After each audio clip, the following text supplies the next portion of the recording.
All right, let's complete 7.2 and we look at the very powerful application of the exponential decay models. In real life, you have many quantity being decreased over the years.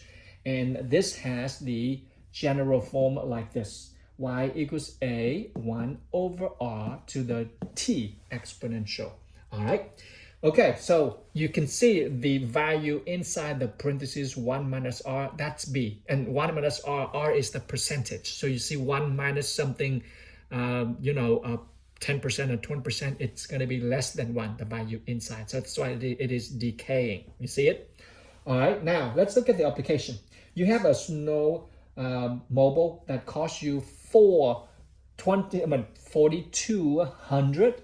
So you have right now y equals 4,200 over a percentage. It is decreasing 10%. 10%, that's 0.1 over time. There we go. You see that? Okay, so this is how you write the model for really the reality of the data that you collect right here. A new snow mobile costs 4,200 and the value of the snow mobile decreases 10% each year. That's the model right there. Now, the question number 1 asking, write an exponential decay model giving to this given data. And then estimate the next question, which is A right here, okay? And then estimate when t equals what? It's when t is 3 years. Okay, plug it in. This is when you use calculator. Plug in for t, okay, is 3. So you have y equals 4,200. And of course, this is going to be 0.9 and that's 3. Okay, you guys get that?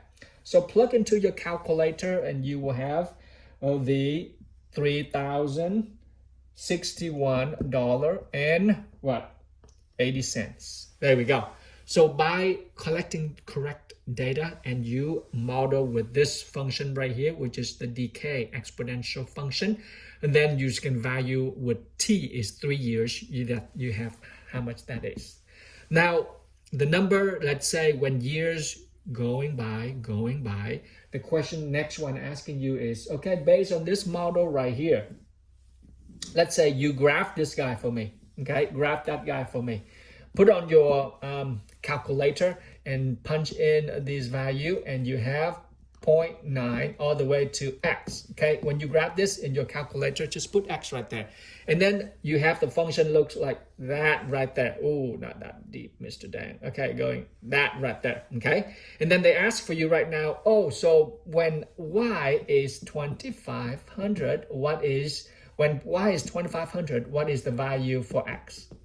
There we go. Technically, you do the reverse. Okay, that's what the last question asking you. Use the graph to estimate. Use the graph.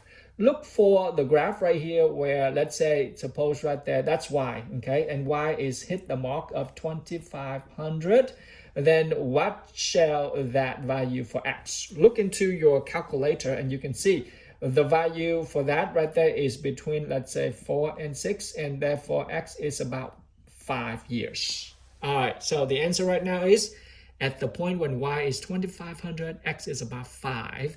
The graph right there tells you pretty much of what the value is. Okay, so guys, that is the application of the exponential decay models. And I will post homework for you so you can get on and enjoy this application. All right, okay guys, I will see you next lesson. Bye-bye.